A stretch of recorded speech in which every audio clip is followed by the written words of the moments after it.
অস্ট্রেলিয়ার senator Pauline Hanson বোরকা পরে পার্লামেন্টে উপস্থিত হওয়ায় ব্যাপক ক্ষোভের মুখে পড়েছেন। তাকে বোরকা খুলে আসতে বলা হলেও তিনি অস্বীকৃতি জানান, যার ফলে পার্লামেন্টের কার্যক্রম কিছু সময়ের জন্য বন্ধ রাখতে হয়। বিবিসি জানিয়েছে, অভিবাসন বিরোধী দল ওয়ান নেশন থেকে কুইন্সল্যান্ডের নির্বাচিত সিনেটর পলিন হ্যানসন দ্বিতীয়বারের মতো পার্লামেন্টে বোরকা পরে হাজির হলেন। জানা যায় তিনি জনসম্মুখে বোরকা নিষিদ্ধ করার জন্য প্রস্তাবিত একটি বিল উত্থাপন করতে চাইছিলেন এবং এ বিষয়টি নিয়ে তিনি বহুদিন ধরে প্রচারণা চালাচ্ছেন। পলিন হ্যানসন বলেন, তার বিলটি সিনেট বাতিল করে দেওয়ার প্রতিবাদেই তিনি কাজ করছেন।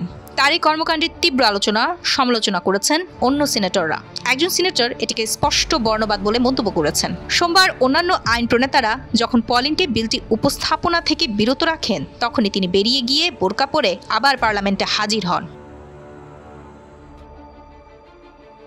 নিউ সাউথ ওয়েলসের মুসলিম গ্রিনস সিনেটর মেহরিন ফারুকি বলেন, তিনি একজন বর্ণবাদী সিনেটর এবং তার আচরণ স্পষ্ট বর্ণবাদ প্রদর্শন করছে। পশ্চিম অস্ট্রেলিয়ার স্বতন্ত্র সিনেটর ফাতিমা পেইমান এই ঘটনাকে লজ্জাজনক বলে অভিহিত করেছেন। সরকারি দলের সিনেট নেতা এবং পররাষ্ট্রমন্ত্রী পেনি ওং ঘটনাটিকে অসম্মানজনক বলে নিন্দা করেন। তিনি আরও বলেন, পলিন অস্ট্রেলিয়ান সিনেটর হওয়ার যোগ্য নন এবং বোরকা না খোলায় তিনি পলিনকে সাময়িকভাবে বরখাস্ত করার প্রস্তাব দেন।